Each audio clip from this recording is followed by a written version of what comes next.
Good morning, everybody. Today we are going to discuss about the osmosis.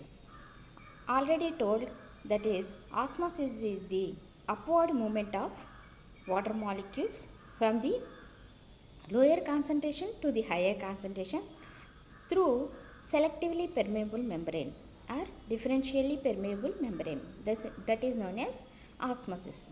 Osmosis is of two types. One is exosmosis and another one is the endosmosis. Exosmosis means moving the water into the cell, out of the cell, when it is placed in hypertonic solution. Endosmosis means moving the water into the cell when it is placed in hypotonic solution. So, here osmosis is the main root cause for the upward momentum of water molecules from the soil solution through root hairs to the aerial parts of the plant body.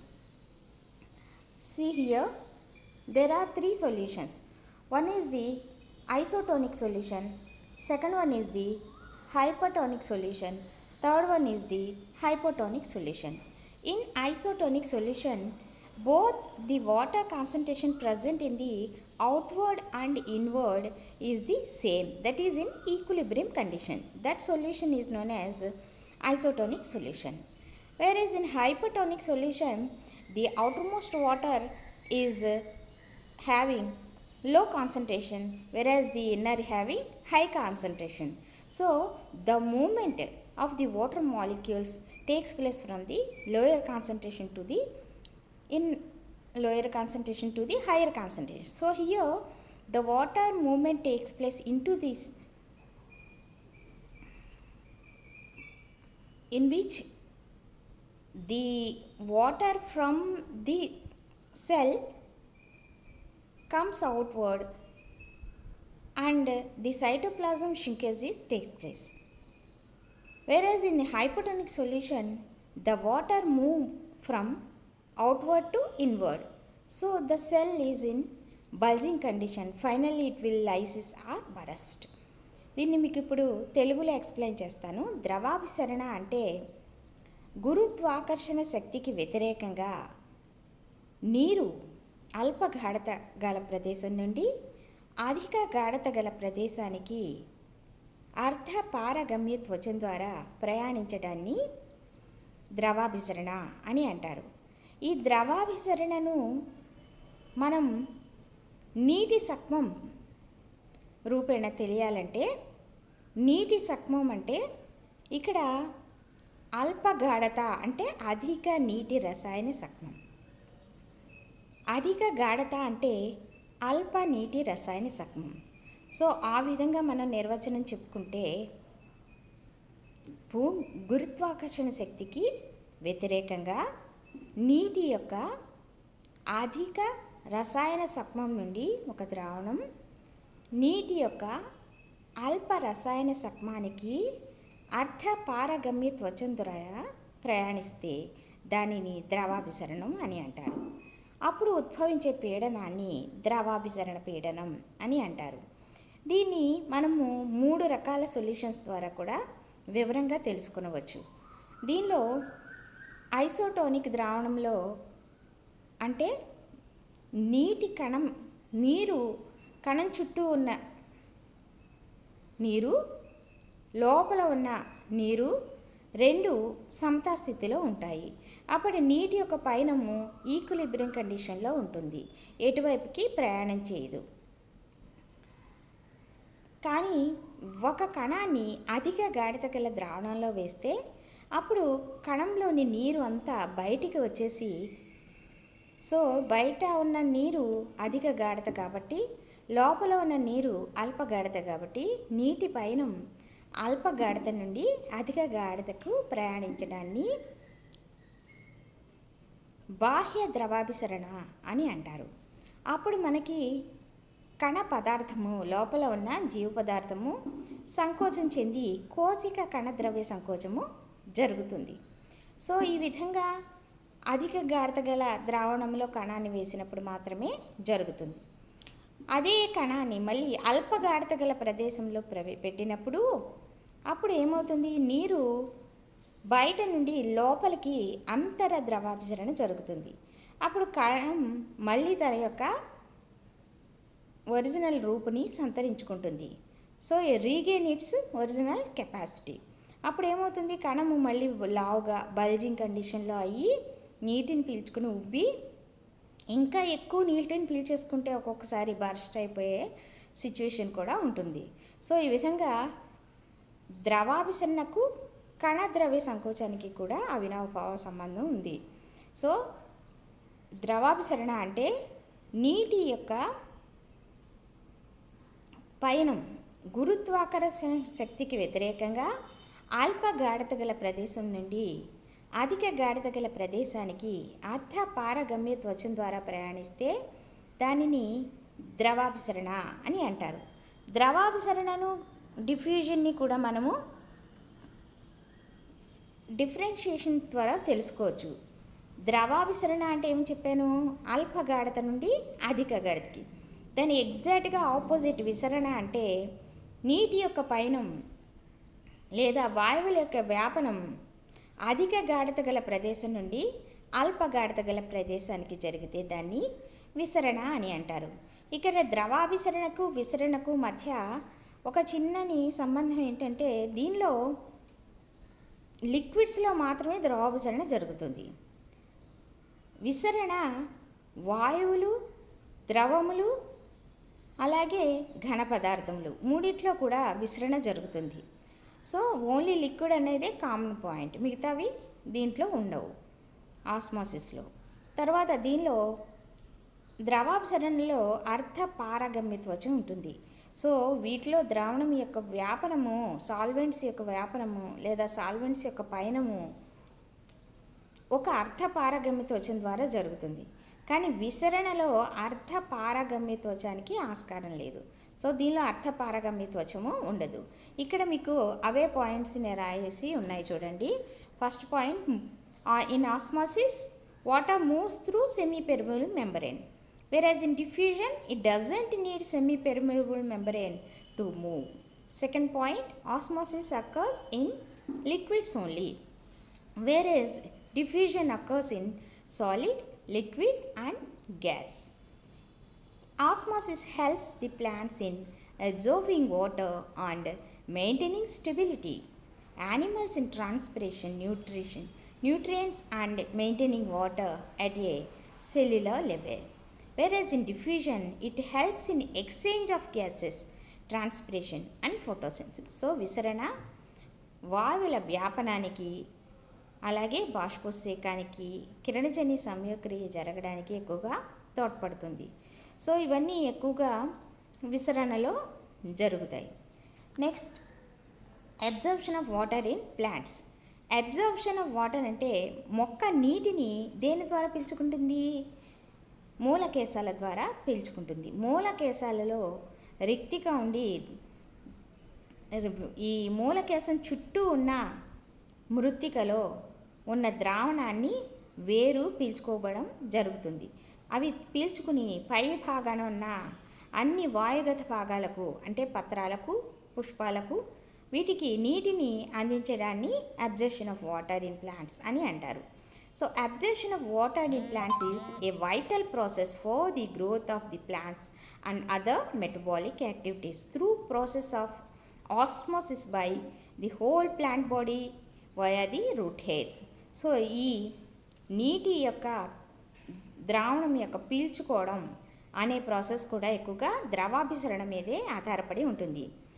It's a uptake of capillary water by the root hairs of A plant from the soil to the root xylem by many ways of the respiration, transpiration and osmosis. దీనిలో ముఖ్యంగా నీరు పైకి లాగబడుతుంది, అది ఒకే ఒక కణజాలం ద్వారా జరుగుతుంది, దాన్ని దారు కణజాలం అని అంటాము. సో దీనిలో నీటిని పైకి లాగబడు ప్రక్రియ రెండు విధాలుగా జరుగుతుంది. ఒకటి యాక్టివ్ ట్రాన్స్పోర్ట్ ఆఫ్ అయాన్స్, దాన్ని సక్రియ శోషణ అని అంటారు. రెండవది passive transport of ions, that is నిష్క్రియ శోషణ అని అంటారు. ఇక్కడ మనం ముఖ్యంగా యాక్టివ్ ట్రాన్స్పోర్ట్ ఆఫ్ అయాన్స్ గురించి చెప్పుకొనవచ్చు. యాక్టివ్ ట్రాన్స్పోర్ట్ ఆఫ్ అయాన్స్ అంటే the movement of water molecules from the soil water to through root hairs to the upper part of the plant body by the utilization of the metabolic energy. ఇక్కడ మీకు ఒక ఎనర్జీని వాడుకుని జరిగే శోషణను సక్రియ శోషణ అని అంటారు. ఈ యాక్టివ్ అబ్జార్ప్షన్ రెండు రకాలుగా ఉంటుంది. ఒకటి ఆస్మాటిక్, రెండవది non osmotic. Osmotic active absorption అనేది మొట్టమొదట ఆల్కిన్స్ అండ్ ప్రిస్ట్లీ కనుగొన్నారు. అలాగే నాన్ ఆస్మాటిక్ యాక్టివ్ అబ్జార్ప్షన్ని మొట్టమొదట జేసీ బోస్ అండ్ క్రామర్ తెలుసుకున్నారు. వాళ్ళు కనుక్కున్నారు. So here active absorption of water needs metabolic energy by the root cells to perform the metabolic activities of the respiration. Active absorption in plants occurs by two ways.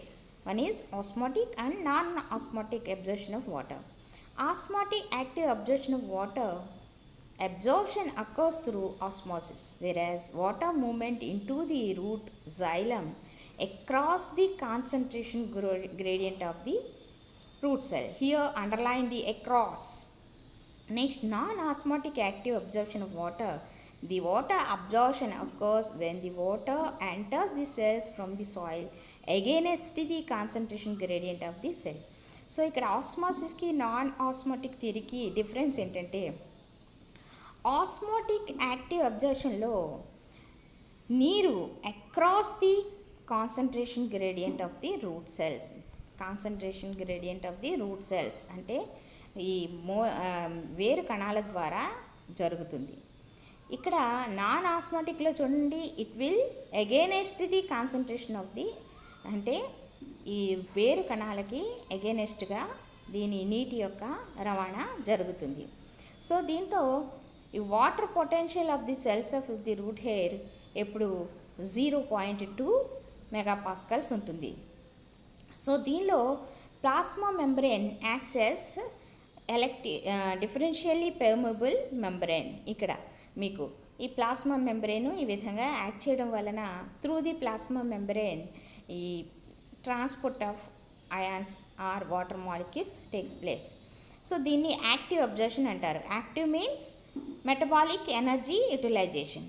Next passive absorption. Passive absorption means this type of water absorbs doesn't acquire the use of the metabolic energy. So I already told that passive absorption is without the utilization of the metabolic energy, the transport of water molecules or the ions takes place. Here the role of root hairs, the root contains some tubular hair-like and unicellular structures referred as root hairs. It is the water permeable region. Root hairs are the outgrowths which arise from the epidermal layer of the piliferous layer. The cell wall of the root hair consists of double layer membrane. Pectin is the outermost layer and the cellulose is the innermost layer. Under the cell wall there is a cytoplasmic membrane which is acts as a selectively permeable membrane. See here the diagram. See, this is a typical TS of dicot root. Here see this, in this the outermost region having an epidermis, and below the epidermis this is the cortical region. Here the cortex are made up of parenchymatic cells. Next layer is endodermis. In between the endodermis there is a thickening presence. See, these are Passer cells. Below this the xylem is present, in which it is a protoxylem and metaxylem. So see here the arrow marks represent the movement of the soil water through root hairs into the xylem through the cortical region. See here, through cortex the upward movement of water from the root hair to cortical region. Seeing here, ఇక్కడ మీకు ఒక విషయం చెప్పవచ్చు. ఒక dicot route యొక్క transverse section చూసినప్పుడు దీనిలో మొట్టమొదటగా మనకి కనిపించేది బాహ్య చర్మము. బాహ్యం చర్మం మీద అనేకమైన సన్నని పొడవైన వేళ్ళు వంటి నిర్మాణాలు కనిపిస్తాయి. వీటిని మూలకేశాలు అని అంటారు. ఈ మూలకేశాల ద్వారా నీరు రెండవ భాగమైన వల్కలం రీజియన్ ద్వారా లోపలికి అంతఃచర్మం ఉంటుంది. అంతఃచర్మం మధ్యలో అనేకమైన కనెక్షన్స్ ఉన్నాయి చూడండి, దాన్ని పాసేజ్ సెల్స్ అని అంటారు. ఆ పాసేజ్ సెల్స్ ద్వారా లోపల ఉన్న జైలం అంటే దారు కణాలకు నీటి ప్రవాహం నిరంతరంగా జరుగుతూ ఉంటుంది. సో నీరు ఎక్కడి నుంచి ఎక్కడికి ప్రవేశిస్తుంది? సాయిల్ వాటరు మూలకేశం నుండి లోపల ఉన్న వల్కలం రీజియన్ నుండి లోపల ఉన్న అంతఃచర్మం నుంచి దారు నాళాలకు ప్రయాణం చేయడం చూస్తున్నాం. So this arrows represent the path of the water. ఇక్కడ యారో మార్క్ కనిపిస్తుంది కదా మీకు. సో దీనిలో ఈ see here the root hair has a maturation zone, a root hair zone and the root hairs, the zone of elongation and meristematic reason.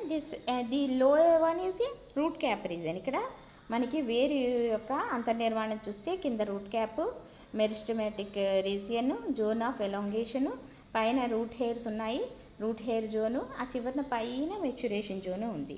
So ఇక్కడ నీరు ఎప్పుడు మృత్తిక ద్రావణము మూలకేశాల నుండి వల్కలం కణాల నుండి అంతఃచర్మ కణాల నుండి దారునాళాలకు ప్రయాణం చేయడం చూస్తున్నాం. ఈ విధంగా నీరు క్రింద నుండి పైకి అన్ని వాయుగత భాగాలకు సరఫరా చేయడం జరుగుతుంది.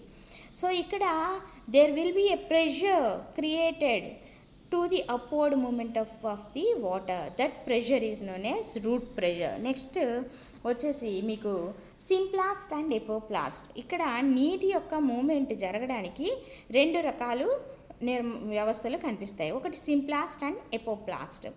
Symplast is the pathway the water moves across the symplast which contain the cytoplasm and the plasmodesmata.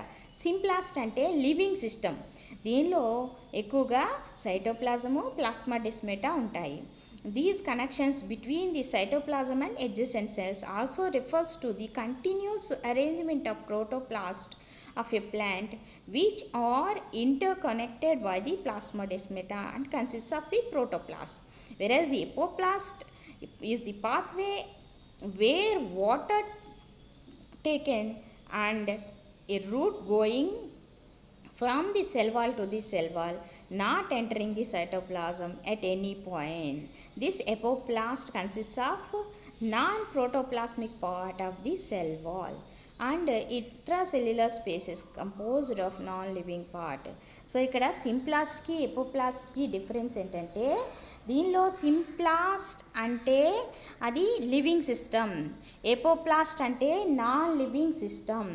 See here ఇక్కడ చూడండి, దీనిలో ఓన్లీ కణ కవచం ద్వారా మాత్రమే వెళ్తే దాన్ని ఎపోప్లాస్ట్ అంటారు. దీనిలో జీవ పదార్థానికి ఎటువంటి ఆస్కారం లేదు. దీనిలో ప్లాస్మోడెస్మేటాని టచ్ చేయట్లేదు. సో రెడ్ కలర్లో రిప్రజెంట్ అవుతున్నది ఓన్లీ కణ కవచాల ద్వారా మాత్రమే నీటి యొక్క పయనము దీనిలో వేరు మూలకేశం నుండి అలాగే వల్కల కణాల నుండి అంతఃచరం నుండి దారు కణాలకు ప్రయాణించడం చూస్తున్నాం. దీన్ని ఎపోప్లాస్ట్ అంటారు. దీనిలో ఓన్లీ కణ కవచము మాత్రమే ఉంటుంది, ఇంటర్సెల్యులర్ స్పేసెస్ ఉంటాయి, అంటే దీనిలో జీవ పదార్థం ఉండదు. This is non living system. వెరాజ్ ది సింప్లాస్టమ్ అనేది మీకు ఇక్కడ బ్లూ కలర్తో రిప్రజెంట్ అవుతుంది. ఇది నీటి యొక్క పయనం ఇక్కడ జీవ పదార్థము మరియు ప్లాస్మాడెస్మేటా రెండు కణాలకి ఒకదానికి మధ్యలో ఉన్న కనెక్షన్ని ప్లాస్మాడెస్మేటా అంటాము. ఈ ప్లాస్మాడెస్మేటా ద్వారా నీటి యొక్క పయనము దారు కణాలకు ప్రయాణించడం చూస్తున్నాము. సో సింప్లాస్ట్ అంటే దీనిలో లివింగ్ సిస్టము, నెపోప్లాస్ట్ అంటే నాన్ లివింగ్ సిస్టము. అంటే జీవ పదార్థం ద్వారా ప్లాస్మాడెస్మేట్ ద్వారా నీటి యొక్క పయనము దారు కణాలకు వెళ్తే దాన్ని సింప్లాట్ కనెక్షన్ అని అంటారు. అది దీనిలో జీవ పదార్థానికి అవకాశం ఉంది. లేదు. ఎపోప్లాస్ట్ అంటే ఏంటి? ఓన్లీ కణ కవచాల ద్వారా ఇది ఎటువంటి అంటే సైటోప్లాజాన్ని టచ్ చేయదు, జీవ పదార్థాన్ని టచ్ చేయదు. అలాగే దీనిలో ఓన్లీ ఇంటర్సెల్యులర్ స్పేసెస్ మాత్రమే టచ్ చేస్తుంది. అంటే దీనిలో నాన్ లివింగ్ సిస్టమ్ యాక్ట్ చేస్తుంది. సో సింప్లాస్ట్కి ఎపోప్లాస్ట్కి డిఫరెన్స్ ఏంటో అబ్జర్వ్ చేయండి. సింప్లాస్ట్ అంటే లివింగ్ సిస్టమ్, ఎపోప్లాస్ట్ అంటే నాన్ లివింగ్ సిస్టమ్. సింప్లాస్ట్లో జీవ పదార్థము ప్లాస్మా డెస్మెటా ఉంటాయి. ఎపోప్లాస్ట్లో కణకవచము ఇంటర్సెల్యులర్ స్పేసెస్ ఉంటాయి. సో దీనిలో ఈ విధంగా జరిగే నీటి యొక్క పయనాన్ని సింప్లాస్ట్ అండ్ ఎపోప్లాస్ట్ అంటారు. సో ఎపోప్లాస్ట్ సింప్లోప్లాస్ట్ని బాగా క్లియర్గా అబ్జర్వ్ చేస్తే here the translocation of water takes place. So దీనికి మీకు డిఫరెన్సెస్ చూడండి. First the apoplast refers to the non protoplasmic components of the plant including the cell wall and the intercellular spaces. కణకవచము తర్వాత మధ్యలో ఉన్న స్పేసెస్ని కలిపితే అది apoplast. Symplast refers to the continuous arrangement of the protoplast of a plant which are interconnected by plasmodesmata. కణానికి మధ్య ఉన్న ప్లాస్మా డెస్మెటాని జీవ పదార్థాన్ని కలిసి చూస్తే దాన్ని సింప్లాస్ట్ అని అంటారు. Second point, epoplast consists of non-protoplasmic part such as cell wall and intercellular spaces. Symplast consists of a protoplast. Third one, epoplast composed of non-living parts, symplast composed of living parts. In epoplast, water movement occurs by passive diffusion. So దీనిలో నిష్క్రియ విసరణ పద్ధతి కనిపిస్తోంది. Symplast the water movement occurs through by osmosis. దీనిలో ద్రవాభిసరణ కనిపిస్తుంది. Epoplast water movement is rapid. Symplast water movement is very slow. The metabolic rate of cells in the root cortex doesn't affect the water movement, whereas the metabolic rate of cells of the root cortex highly affected by the water movement. So here epoplast shows less resistance to the water movement. Symplast shows more resistance to the water movement. With the secondary growth of the root, most of the water moves from the epoplast root. Here beyond the cortex, water moves through the symplast root. ఇక్కడ మీకు ఎపోప్లాస్ట్కి సింప్లాస్ట్కి డిఫరెన్సెస్ని చాలా క్లియర్గా mention చేశారు. ఇది మీకు ఈజీగా ఈ డిఫరెన్షియేషన్ని బాగా క్లియర్గా అర్థం చేసుకొని చదివితే మీకు the translocation of water molecules through the symplast and epoplast very clear cutly understood. Next is the ascent of sap. Ascent of sap means the upward movement of water from the root to the air part of the plant body. It is called as ascent of sap.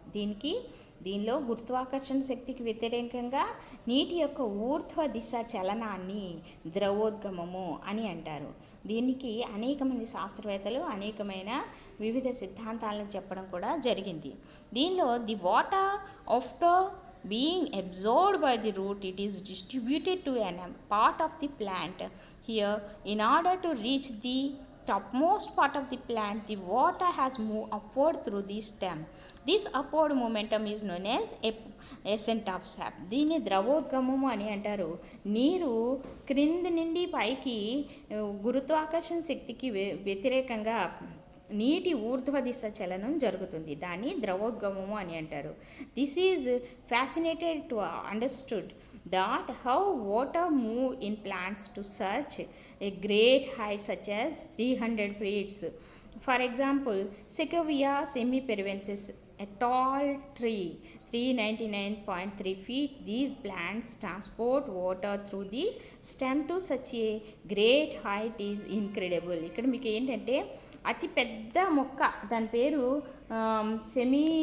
సికోవియా సెమీపెర్వెన్సిస్. అది ఒక వివృత బీజ మొక్క. ఎంత పొడవు ఉంటుందంటే 399.3 feet ఉంటుంది. అంటే 400 feet ఉంటుంది ఇంచుమించు. దీనిలో నీరు క్రింద నుండి పైకి ఊర్ధ్వ దిశగా పయనించడం జరుగుతుంది. అసలు ఇంత వేగంగా నీరు క్రింద నుంచి పైన ఉన్న వాయుగత భాగాలకు పత్రాలకు ఎంత ఫాస్ట్గా ఎంత హైట్ ఎలా రవాణా జరుగుతుంది అనేది ఇప్పటికీ అర్థం కాని ఇన్క్రెడిబుల్ థింగ్ అనమాట. అంటే దీనిలో ఏంటంటే నీటి యొక్క ద్రావణం యొక్క నీటి సగం విలువ -2 అట్మాస్ఫియర్ ఉంటుంది. అలాగే ఆ పైనుంచే లోపల ఉన్న నీటి అట్మాస్ఫియర్ ఇప్పుడు మొక్క 30 హైట్ ఉందనుకోండి, అప్పుడు 30 హైట్ వరకు ఒక ఆమ్, నీటి సక్మం -2 అట్మాస్ఫియర్ ఉన్న మొక్క ఈజీగా పైకి వెళ్ళగలుగుతుంది. కానీ 300 ఫీట్ ఉంటే ఎలా వెళ్తుంది అది? దీనిలో మనం అబ్జర్వ్ చేయాల్సిన థింగ్. దీనిలో దీనికి ఎక్స్ప్లెయిన్ చేయడానికి అనేకమైన సిద్ధాంతాలనే. మొట్టమొదటిది రింగింగ్ ఎక్స్పెరిమెంట్. రింగింగ్ ఎక్స్పెరిమెంట్ని ఎక్స్ప్లెయిన్ చేయడానికి ఒక బీకర్ నిండా వాటర్ తీసుకున్నారు. అప్పుడే బాగా పెరుగుతున్న ఒక మొక్కను తీసుకొని దాని యొక్క ఎపిడమిస్ని, కార్టెక్స్ని కట్ చేసేసి మధ్యలో జైలం పార్ట్ మాత్రమే ముంచి దానిని ఒక బీకర్ నీటిలో పెట్టడం జరిగింది. సో దీన్ని గిర్డిలింగ్ ఎక్స్పెరిమెంట్ అని అంటారు. అంటే this experiment is the determine which the stem components are used in the ascent of sap. The removal of cortex and phloem by girdling experiment doesn't affect the movement of the sap. Thus, it can be concluded xylem is only responsible for the ascent of sap. ఇక్కడ మీకు ఏ విధంగా explanation ఇవ్వడం కోసం ఇది చెప్పబడిందంటే, దీనిలో ఎపిడమిస్, cortex, ఫ్లోయము అంతా remove చేసినప్పటికీ మధ్యలో జైలం మాత్రమే మిగిలింది. దారు కణాల ద్వారా మాత్రమే నీటి యొక్క పయనము ఇక్కడ జరగడం మనకి కనిపిస్తుంది. సో ఒక హాఫ్ అన్ అవర్ తర్వాత అబ్జర్వ్ చేస్తే there is no wilting in that plant. అంటే మొక్క ఒడిలిపోలేదు, యాస్టీజ్గా అలాగే చక్కగా నిలబడి ఉంది. అంటే దీనిలో ఎపిడమిస్, కార్టెక్స్ అండ్ ఫ్లోయం మొత్తం గిడ్డలు చేసి తీసేశారు, రిమూవ్ చేసేసారు. అయినా సరే నీటి యొక్క పయనం జరుగుతుంది. అంటే xylem is alone responsible for the transport of water molecule, that is transportation of water essence of sap. అంటే దీనిలో ద్రవోద్గమము జరగడానికి దారు కణాలు మాత్రమే రెస్పాన్సిబుల్ అని అర్థం దీనికి. అది మీకు చెప్పడానికి పక్కనున్న డయాగ్రామ్లో కూడా. సో దీనిలో కూడా ఎసెంట్ ఆఫ్ సాప్లో ఈ ఆరెంజ్ కలర్ యారోమాక్ వచ్చి జైలం అనమాట. సో జైలం ఇలాగా క్రింద నుండి పైకి వాటర్ మాలిక్యూల్స్ పయనించడం కనిపిస్తుంది. ఇక్కడ పైన పత్రాలలో ఈ water loss due to transpiration. So ఇది ఎక్స్ప్లెయిన్ చేయడానికి కొహెషన్ టెన్షన్ థియరీ ఎక్స్ప్లెయిన్ చేయొచ్చు, దాన్ని చెప్తాను. Next root pressure theory. యాక్చువల్గా ఒక మొక్కలో నీరు క్రింది నుండి పైకి పయనించడానికి వేరులో ఏర్పడిన పీడనం కారణము. దీనిని రూట్ ప్రెషర్ థియరీ అని అంటారు. మాల్ఫీజీ అనే శాస్త్రవేత్త రూట్ ప్రెషర్ థియరీని చెప్పారు. Under certain conditions plant exhibit exudation of the xylem sap from the stem to the fresh cut leaves. ఇక్కడ దీన్ని ఎక్స్ప్లెయిన్ చేయడానికి మీకు ఒక కుండీలో ఒక వేరుని పెట్టారు. ఆ వేరుకి వేరు మూలకేశాలు కూడా ఉన్నాయి. దీన్ని కట్ చేసేసి దీనికి ఒక మ్యానోమీటర్ ఉన్నటువంటి వాటర్ ట్యూబ్ని అమర్చారు. ఈ వాటర్ ట్యూబ్కి మ్యానోమీటర్ అంటే ఈ మ్యానోమీటర్లో మెర్క్యూరీ ఉంటుందన్నమాట. ఈ మెర్క్యూరీ లెవెల్ ఫస్ట్ ఎల్ అని నోట్ చేశారు. ఒక కట్ చేసిన కొమ్మని దానికి అటాచ్ చేసేసి ఒక కుండీలో అలా ఉంచేశారు. సో కొంతసేపటికి ఏమైంది, దీనిలో వేరు పైన ఉన్న పాదరస మట్టాన్ని ఎల్ కింద గుర్తించాం కదా, ఒక పావుగంట తర్వాత ఎల్ మట్టం పెరిగి L1 కింద మారింది. దీన్ని బట్టి మీకు ఏం అర్థమవుతుందంటే, ఇక్కడ వేరు ఉండడం వలన, వేరులో కొంత పీడనం ఉత్పత్తి అవడం వలన the upward movement of water takes place here.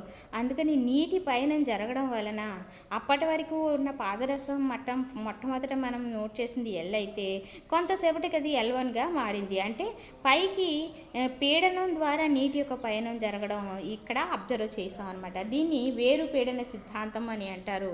దీనిలో వేరు పీడన సిద్ధాంతము ఎక్స్ప్లెయిన్ చేయడం కూడా దీనిలో జైలం ద్వారా మాత్రమే, దారు కణాల ద్వారా మాత్రమే translocation of water molecules takes place అన్న విషయాన్ని మీకు తెలుస్తుంది.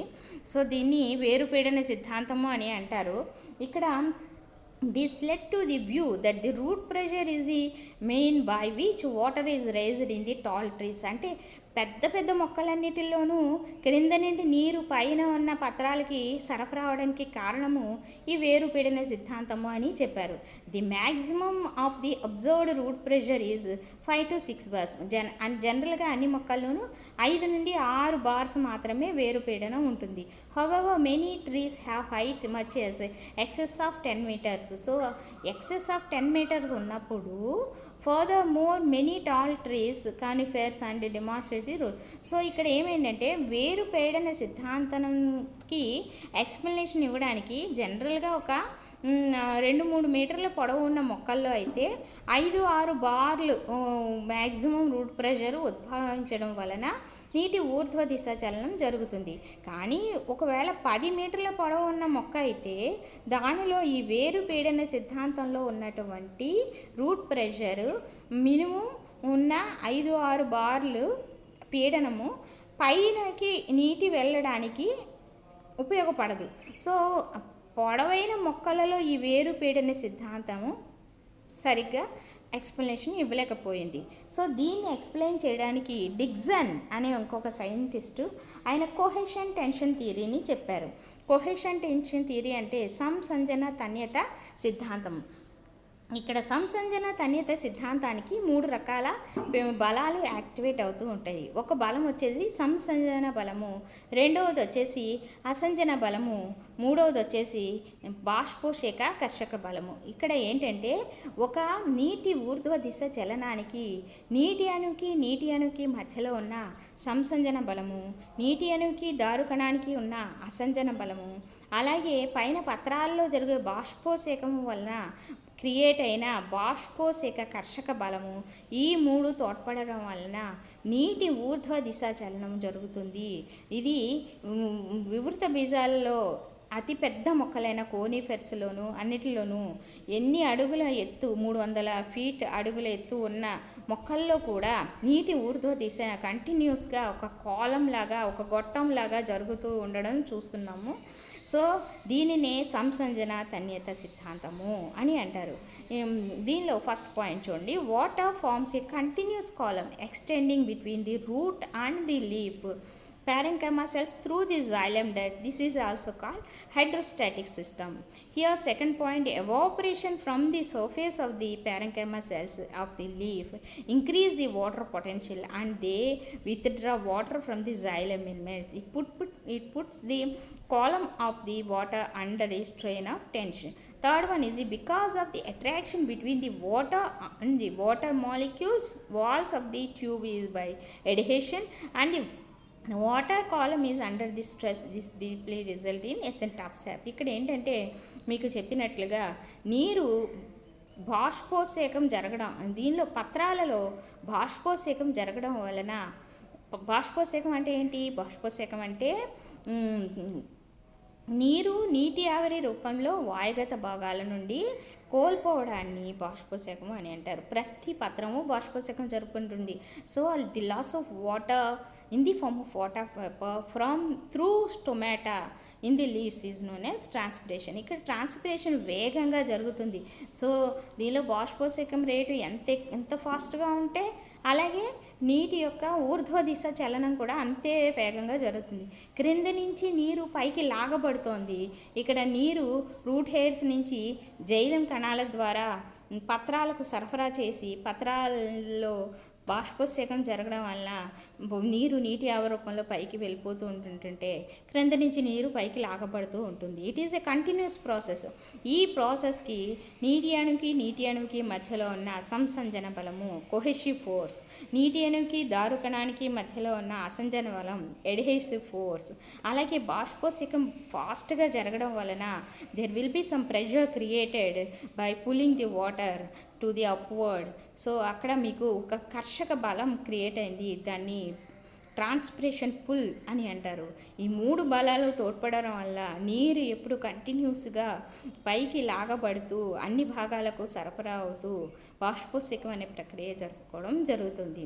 సో దీన్ని ట్రాన్స్పిరేషన్ దీన్ని ద్రవోద్గమం అని తెలిపే సిద్ధాంతం అని అంటారు. Very very important. మీకు what is meant by ascent of sap explain అని అడుగుతారు.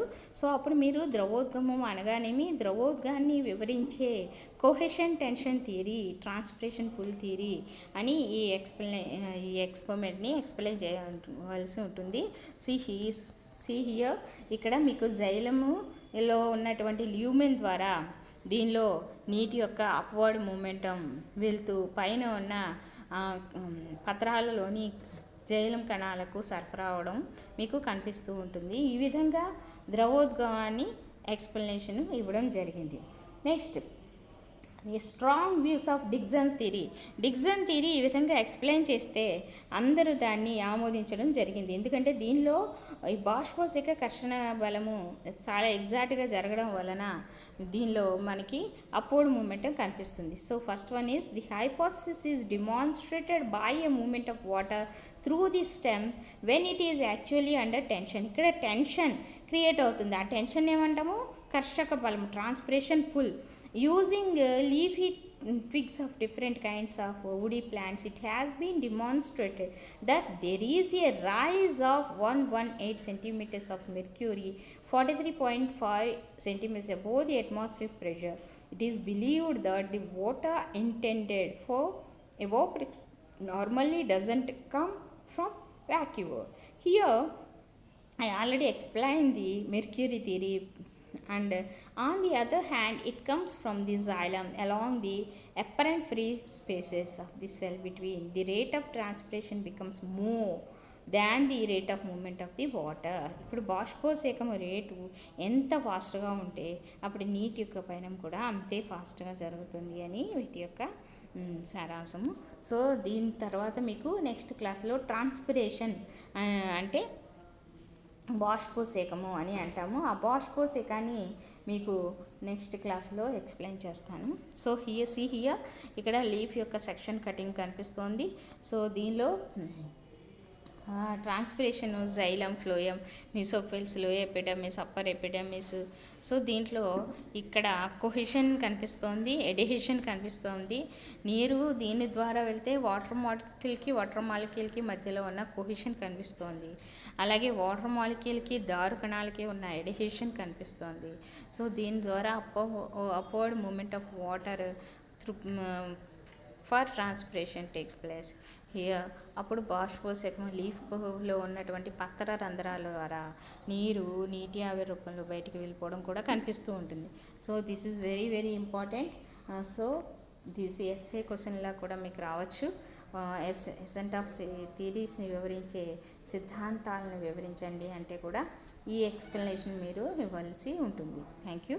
నెక్స్ట్ క్లాస్లో మళ్ళీ బాష్పోసేకము అనే కొత్త లెసన్స్తో మనం కలుసుకుందాం. Thank you very much.